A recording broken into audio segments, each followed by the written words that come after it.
There's only one person that doesn't judge.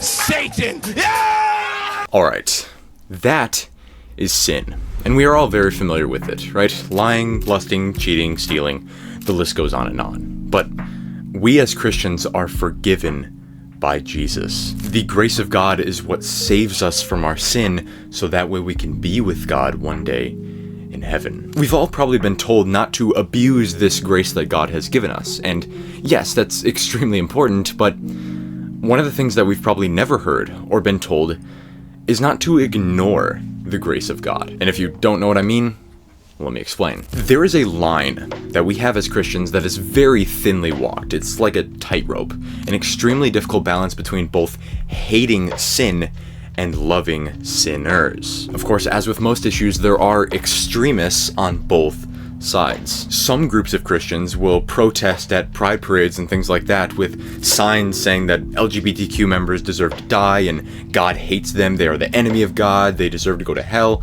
Stuff like that. 33-year-old Luke Wiersma, currently from Dyer, Indiana. They say he is a self-professed member of the Army of God that federal agents consider to be a Christian domestic terror organization. He sent messages to abortion clinics in Chicago and Northwest Indiana that read, "I want you to burn. I want you all to die. You and your clinic will be going down soon." These are the people who are ignoring the grace of God. Their evangelism, if you could even call it that, is just completely destroying any forgiveness of sin and taking that to the extreme. They're spreading hate with no love. Now, on the other side of the Christian extremists are the people who completely abandon and avoid the terms sin, repentance, the wrath of God, things like that. I'm a pastor. Of course I believe in healing brokenness, but you will never hear about shame, judgment, or even sin at this church. I'm a pastor. Of course I believe we should be exactly as God designed us to be, which means that queer lives are worthy, divine, beloved, and acceptable exactly as they are. No exceptions. These are the people who are abusing the grace of God. They know it's there. They know that people can be forgiven, and so then they just completely accept the sin and the continuation of sin because of, inclusivity and things like that. You don't want to hurt people's feelings. Christians can't judge. That kind of stuff. Now, let me tell you, both of these Christians are very different, but they are both very wrong. As I said, there needs to be like a balance, both hating sin, not accepting it, not deeming it okay, but also forgiveness of sin, understanding the sinner, their sin nature, and loving them through their sin and pulling them out of their sin with care. You are not leaving them in their sin with inclusivity and abuse of grace, but you're also not holding them in their sin with hate and non-forgiveness. Now, how do we actually do this, right? Both hating the sin and loving the sinner is incredibly difficult. How is it done in our lives? Well, of course, we should always follow the example of Jesus. And one of the greatest examples of this happens in the New Testament book of John, specifically chapter 8. You've probably read the story, or at least heard of the story of the adulterous woman and the grace given to her by Jesus. But there are a lot of points in this story that go a lot deeper than you probably once realized. Early in the morning, he came again to the temple. All the people came to him, and he sat down and taught them. The scribes and the Pharisees brought a woman who had been caught in adultery, and placing her in the midst, they said to him, "Teacher, this woman has been caught in the act of adultery. Now in the law, Moses commanded us to stone such a woman. So what do you say?" This they said to test him, that they might have some charge to bring against him. And Jesus bent down and wrote with his finger on the ground. And as they continued to ask him, he stood up and said to them, "Let him who is without sin among you be the first to throw a stone at her." And once more, he bent down and wrote on the ground. But when they heard this, they went away one by one, beginning with the older ones. And Jesus was left alone with the woman standing before him. Jesus stood up and said to her, "Woman, where are they? Has no one condemned you?" She said, "No one, Lord."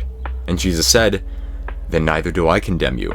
Go, and from now on, sin no more." Alright, first things first, I want you to realize the magnitude of the situation that's happening here, right? She is caught in adultery. She gets caught cheating on her husband. That's not a small thing at all. Imagine how you would feel in this scenario. Getting cheated on yourself, finding the person that you love, catching them in the act of cheating on you.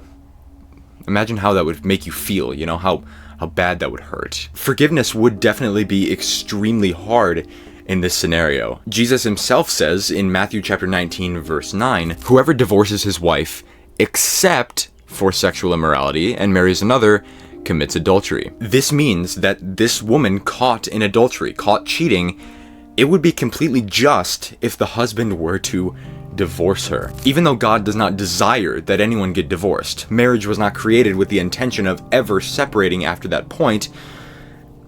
If you get cheated on, yeah, divorce is probably alright. Emotionally and spiritually, cheating is absolutely crushing. Crushing enough that 3,000 years ago it was worthy of the death penalty. Even so today, even though you might not get the death penalty, cheating is still a colossal offense. In the modern day, 16 US states recognize adultery as breaking the law, and in some states, it's even a felony. There are numerous countries in Africa and Asia that also seek adultery as breaking the law as well. So, cheating, even today, is not a small deal, both emotionally and spiritually and criminally.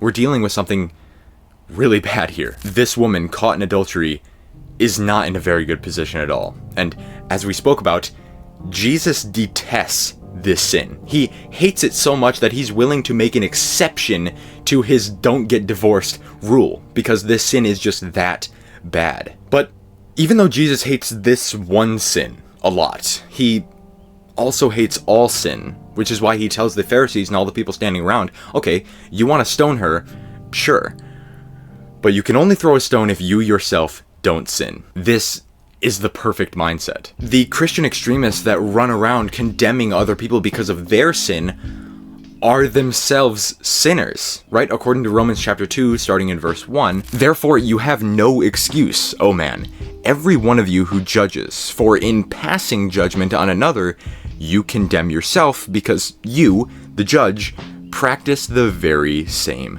things. In this scenario, the woman caught in adultery is committing sexual immorality. But we ourselves commit sexual immorality all the time. The Bible pretty much calls out sexual immorality as being the biggest struggle of man. It's the sin that is hardest to rid from your life. And as Stuart Connectly says, the only men who don't struggle with lust are dead men and liars. This quote is 100% true. So ourselves, as sinners by nature and by choice, are in no position at all to condemn others for their sin. But we are in a position to judge. By judge, I mean judge righteously, to guide people, to forgive them of their sin, and to pull them out of that sin with love and kindness. All of this does not mean that you have to come to accept sin. You have to excuse it as if it's okay. No. Woman, where are they? Has no one condemned you? And she said, no one, Lord. And Jesus said, then neither do I condemn you. Go, and from now on, sin no more. That's the key phrase right there. Sin no more. He is telling her that she has forgiveness for her sin. She does not need to be condemned for that sin because of his love and grace and compassion towards her. But at the same time, he addresses the fact that this sin is not okay and it needs to change. It needs to stop. He is both loving the sinner and hating the sin. The grace that Jesus gives is not something that this woman, takes as a sin-free pass and she can just go and do it again and again. No, she uses God's grace in the way that it is meant to be used, to lead to repentance, to forgive, but then to stop, to change that sin, to turn away from it. But she also doesn't ignore the grace of God. After being forgiven, she doesn't go run out into the town square and start yelling at everyone about how they are all sinners and she's the forgiven one.